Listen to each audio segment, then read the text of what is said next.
Hi guys, कैसे हैं आप लोग। आशा करते हैं कि आप लोग अच्छे होंगे। आज का टॉपिक है हिंदी व्याकरण का कारक। कारक किसे कहते हैं, कारक के कितने प्रकार होते हैं, हम इसके बारे में जानेंगे। और मेरा वीडियो जो है लाइक करिए, सब्सक्राइब करिए, शेयर करिए, व्यूअर को बढ़ाइए। आप ही लोग का तो काम है मेरा व्यूअर को बढ़ाना, सब्सक्राइबर को बढ़ाना। हाँ, हम तो अपना कर्म कर रहे हैं, बस आप जो है मेरा व्यूअर को बढ़ाइए। कृष्ण भगवान कहे थे कर्म करते जाओ, फल के बारे में मत सोचो। तो मैं कर्म कर रहा हूँ, बस आपका काम है, आप सभी ऑडियंस का काम है कि हमारे जो है वीडियो को शेयर करें, सब्सक्राइब करवाएं और लाइक करवाएं। चलिए बिना देरी किए हुए शुरू करते हैं आज का क्लास। कहता है कारक किसे कहते हैं। कारक किसे कहते हैं। संज्ञा या सर्वनाम के जिस रूप में वाक्य के अन्य शब्दों के साथ उसका संबंध सूचित करता है उसे कारक कहते हैं। कारक किसे कहते हैं। संज्ञा या सर्वनाम के जिस रूप में वाक्य के अन्य शब्दों के साथ उसका संबंध सूचित करता है उसे ही कारक कहते हैं। जैसे राम ने रावण को मारा, सोहन ने रोटी खाई। एक ने जो है क्या कर रहा है, राम और रावण के बीच का संबंध बताता है। सोहन और रोटी के बीच में संबंध ने बता रहा है। तो ये दोनों क्या हो गया, कारक हो गया। अब नेक्स्ट प्रश्न है कि कारक के कितने प्रकार होते हैं। तो कारक के 8 प्रकार होते हैं, जो इस प्रकार है। कर्ता ने कर्म को कारण से, संप्रदान को के लिए, आपादान से, संबंध का के की, अधिकरण में पर, संबोधन हे आजी अहो अरे, हे आजी अहो अरे। ये 8 प्रकार है। तो ये जो है कितने प्रकार हैं। कारक के 8 प्रकार होते हैं। कर्ता ने कर्म को कारण से, संप्रदान को के लिए, आपादान से, संबंध का के की, अधिकरण में पर, संबोधन हे आजी अहो अरे। हे जो होता है संबोधन में ही आता है, आजी भी संबोधन का ही है, अहो अरे ये सब संबोधन। अब जानेंगे कि कर्ता के 8 प्रकार में कर्ता ने कर्म को, कर्ता के बारे में, कर्म के बारे में, कारण के बारे में, सब प्रदान के बारे में, आपादान के बारे में, इस सब के बारे में जानते हैं। कर्ता ने कहते हैं कर्ता किसे कहते हैं। वाक्य में जो पद काम करने वाले के अर्थ में आता है उसे कर्ता कहते हैं। वाक्य में जो पद काम करने वाले का अर्थ में आता है उसे हम क्या कहते हैं, कर्ता कहते हैं। जैसे मोहन पढ़ता है, इसमें कर्ता कौन होगा, मोहन होगा। राम स्कूल जाता है, इसमें कर्ता कौन होगा, राम होगा।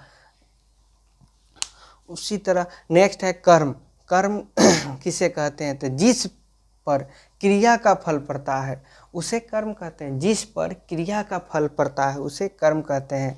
राम ने रावण को मारा, तो इसमें रावण क्या हो गया, कर्म हो गया। राम क्या हो जाएंगे, कर्ता हो जाएंगे। राम क्या होंगे, कर्ता होंगे, और रावण क्या हो जाएगा, कर्म हो जाएगा। कर्म, रावण आपका कर्म हो गया।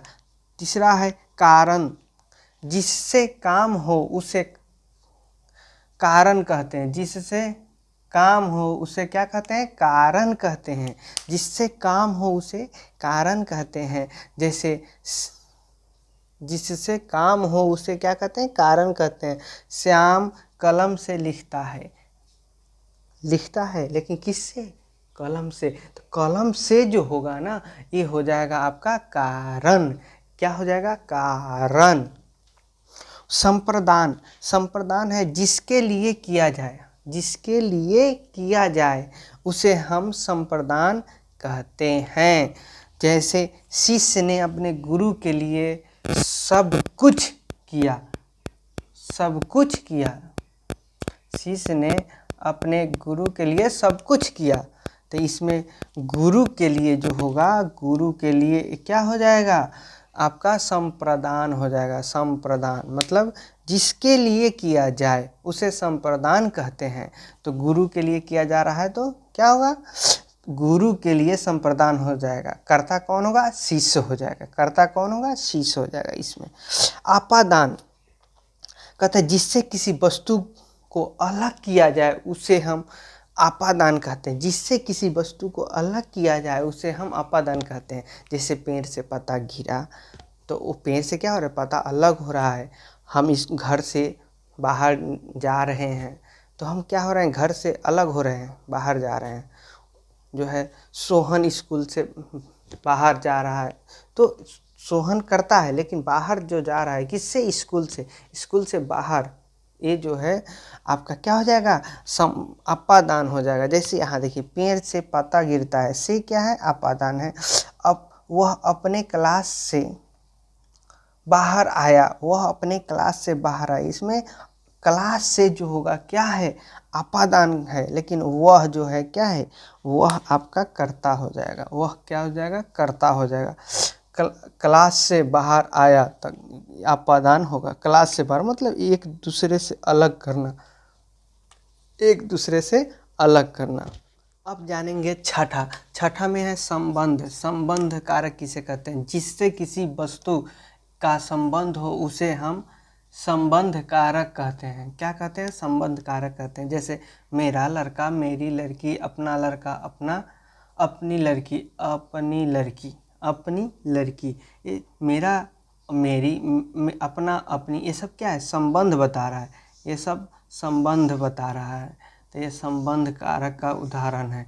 मेरा लड़का, मेरी लड़की, अपना लड़का, अपनी लड़की। अधिकरण। छठा अधिकरण किसे कहते हैं, जिससे क्रिया का आधार जाना जाए। जिससे क्रिया का आधार जाना जाए उसे अधिकरण कहते हैं। जैसे लड़की घोड़ा पर बैठी हुई है। लड़की कहाँ बैठी है, घोड़ा पे। तो क्रिया का आधार आपको पता चल रहा है कि लड़की जो है कहाँ बैठी है, घोड़ा पे बैठी है। तो घोड़ा पे जो है आपका क्या हो जाएगा, अधिकरण का उदाहरण है। वह अपने कमरे में बैठा है।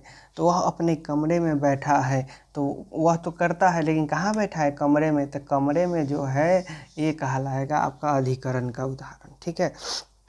उसी तरह संबोधन। हे जी, हे जी, आहो, अरे है। तो हम संबोधन में क्या होता है, किसी को कहता है जिससे किसी को पुकारे या संबोधित करे उसे संबोधन कहते हैं। जैसे अरे भाई जल्दी आओ, तो हम किसी को संबोधित कर रहे हैं ना कि हे भाई जल्दी आ जाओ। हे भगवान दया करिए, हे भगवान दया करिए। तो ये हे भगवान, अरे भाई, ये क्या है, संबोधन का उदाहरण है। आशा करते हैं कि हमारा ये वीडियो आपको अच्छा लगा होगा, और अच्छा लगा है तो लाइक करें, सब्सक्राइब करें, शेयर करना ना भूलें। फिर मिलते हैं नेक्स्ट टॉपिक में, तब तक राधे राधे।